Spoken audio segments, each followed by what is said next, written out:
Thank you, sir. I rise today to speak in support of Senate Joint Resolution 14, which we will vote on later today.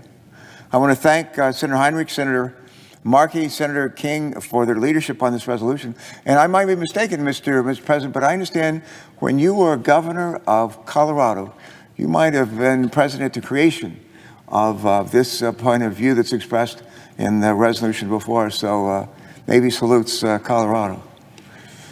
The American people rely on the U.S. Environmental Protection Agency to ensure that our nation has clean air, clean water, and clean environment in a safe climate.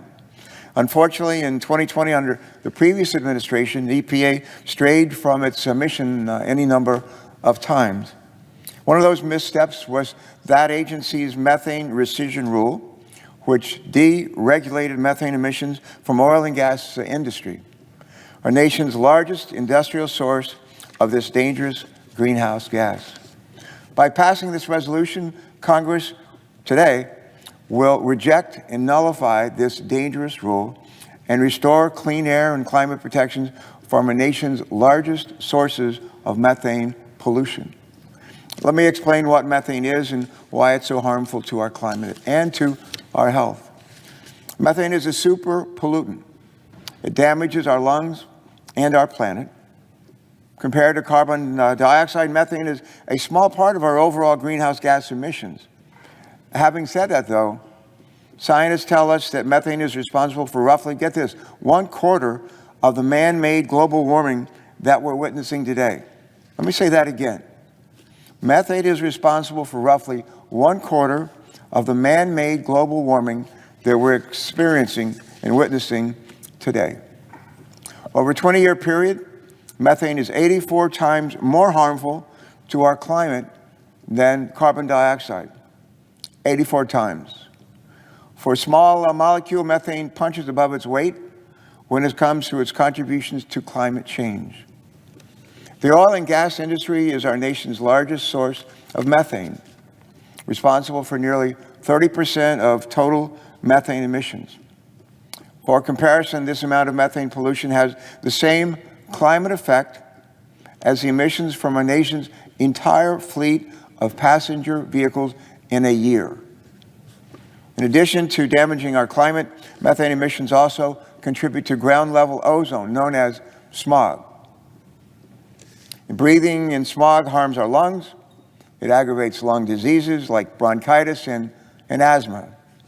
Exposure to smog has been linked to premature death, and children and elderly are particularly vulnerable to these health risks. If we want to meaningfully tackle the danger to our health and our climate, we need to reduce methane emissions from the entire oil and gas sector.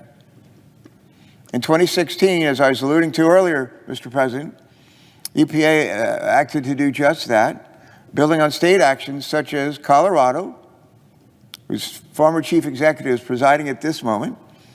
EPA put into place common sense Clean Air Act regulations that require the oil and gas industry to update its equipment. The rule also required the industry to inspect frequently in order to find and repair leaks and malfunctions that are such a big source of our methane problem. Based on feedback from the oil and gas industry, meeting these new emission requirements did not place an undue burden on companies or raise costs for consumers. In fact, many oil and gas companies and industry groups supported the measures, and they still do. That's why it was so surprising, when in September of 2020, EPA issued the final methane rescission rule to roll back what so many believe to be a common sense approach for reducing methane risks. While the Trump administration moved forward with this damaging policy, the consequences of climate change were roiling our nation. California, for example, experienced its worst wildfire season on record, with forest fires covering an area about the size of the state of Rhode Island. Other western states, including Oregon, Montana, and Colorado, were ablaze with unprecedented damaging wildfires. At the same time, other parts of our country were being battered by violent extreme weather. The people of Iowa experienced one of the most costly thunderstorms in history.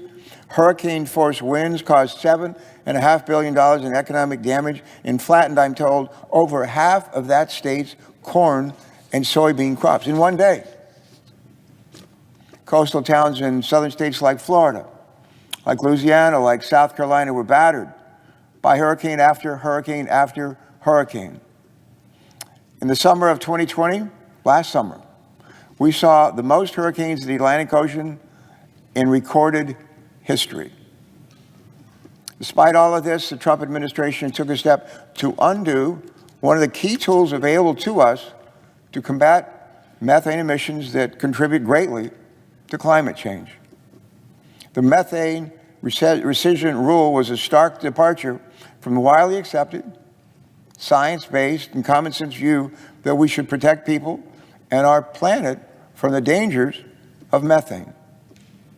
In promulgating the methane rescission rule, the Trump administration ignored the global scientific community, including EPA's own agency scientists, who warned that the extreme weather events of 2020 were just the tip of the iceberg of consequences we can expect if we don't keep global warming below an increase of 1.5 degrees Celsius between now and 2040.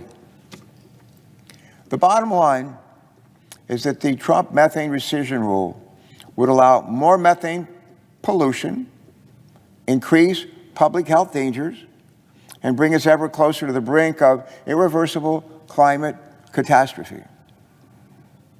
It is a Trump EPA action that my colleagues and I reject today through the resolution before us. The methane rescission rule stated methane couldn't be regulated under the Clean Air Act. We reject that. The methane rescission rule stated EPA couldn't regulate the entire oil and gas sector from wellhead to storage. We reject that. The methane rescission rule stated greenhouse gases couldn't be regulated. We reject that. The methane rescission rule also reversed EPA's long-standing position on what is required to regulate a pollutant, making it harder for EPA to implement clean air and climate protections. We reject that as well. With approval of this resolution, though, EPA can and should still move forward to strengthen methane standards for the oil and gas sector in the future. This effort is also very timely, coming on the heels of President Biden's climate commitment for our nation to reduce emissions by 50% from 2005 levels by the end of this decade, by 2030. Passing this resolution will be good for our health, passing this resolution will be good for our planet, and passing this resolution will be good for America's economy. And that's why so many states, so many environmental groups, and even a number of significant oil and gas companies support this resolution. Joining over 60 environmental groups, as well as 20 states' attorney general, 7 major oil and gas companies support today's resolution to reinstate requirements to control methane emissions. From the Environmental Defense Fund to Shell, from the League of Conservation Voters to BP, from the Natural Resources Defense Council to Equinor, there is a broad consensus among the stakeholders with different interests, that Congress should reject and nullify the methane rescission rule. So why do a number of oil and gas companies want Congress to reject the Trump rule, restore existing regulations, and pursue further regulations? They know the best way to boost growth in their sector and across the economy is to keep methane and other climate pollution in check. With unchecked methane releases in its operations, natural gas production and use become part of the climate problem, not a part of the solution as we endeavor to drive toward lower carbon fuels. Companies know where the global market is heading.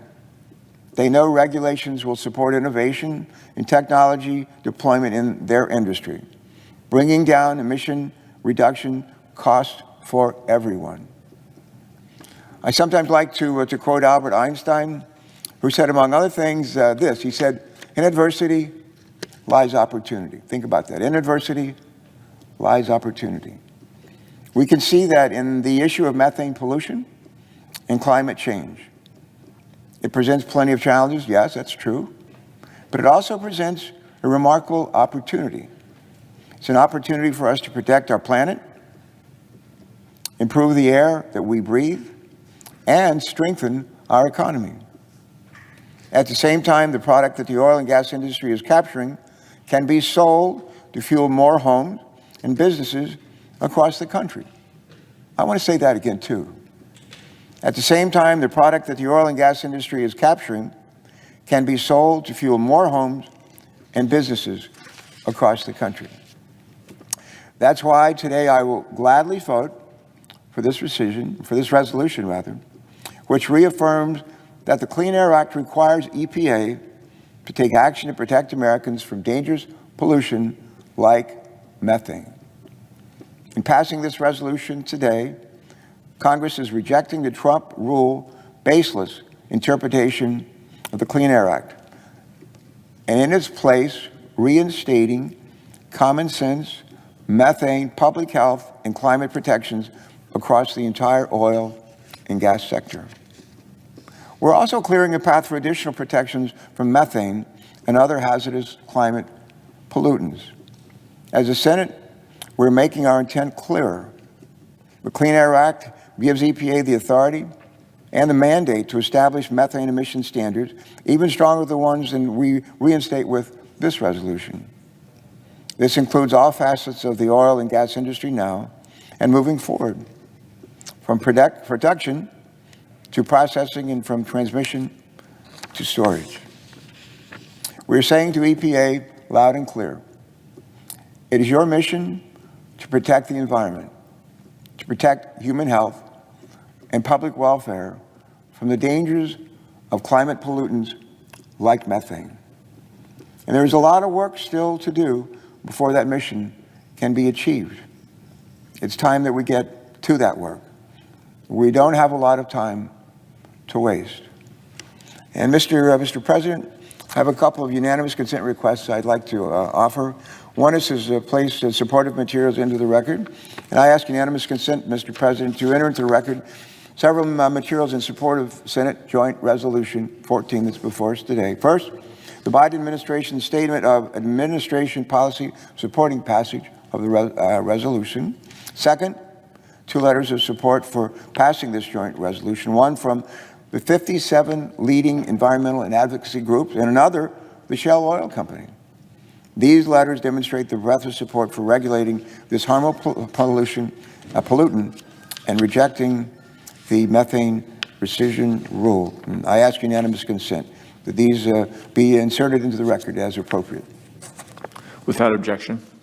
Now, Mr. President, I'm going to yield the floor, but before I do, I want to salute you for your role in an earlier day, in an earlier place, your state of Colorado, for helping to get this started. We're in your debt.